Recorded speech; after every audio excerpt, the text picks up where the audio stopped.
Sa ating Sarap Pinoy, kakaibang twist sa classic na sisig. Ito yung paborito natin Ha, ang ating matututunan mula kay Chef Alvin Isip. Kung ano yan, panoorin po natin to.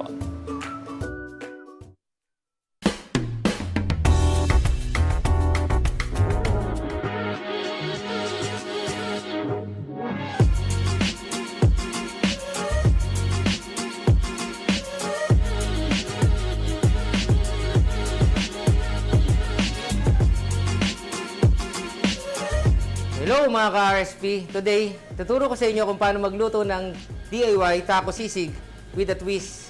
Hindi siya yung typical na sisig na makikita nyo sa ibang restaurant. Tara, simulan na natin.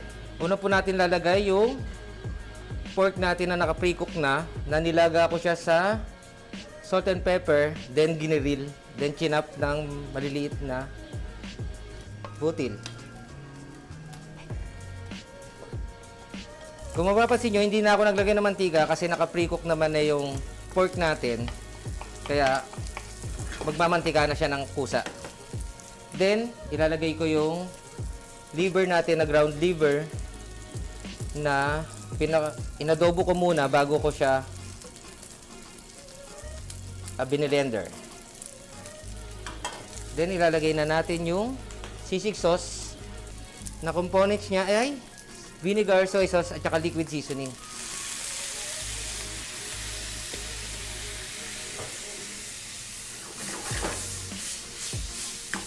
And then, lalagay nyo natin yung chopped onions and chopped green chili.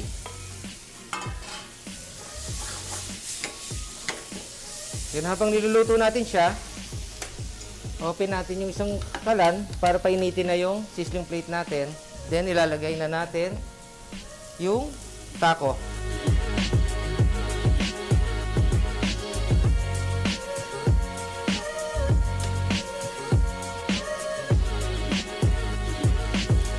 Iinit lang natin siya hanggang maging soft lang siya. Then, pag mainit na siya, saka natin naayusin sa plate. Habang iniinit natin siya, ilalagay na natin yung sisig.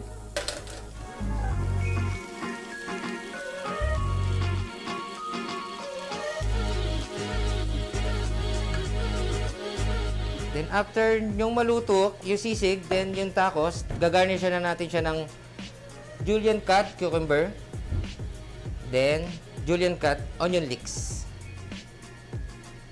Then ilalagyan natin siya ng Japanese aioli na may mixture ng Japanese mayo, then garlic.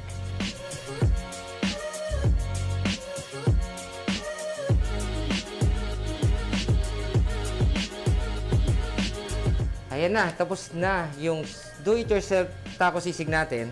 Kung na-miss nyo yung episode na to, pwede nyo siyang balikan sa social media page ng Rise and Shine Pilipinas.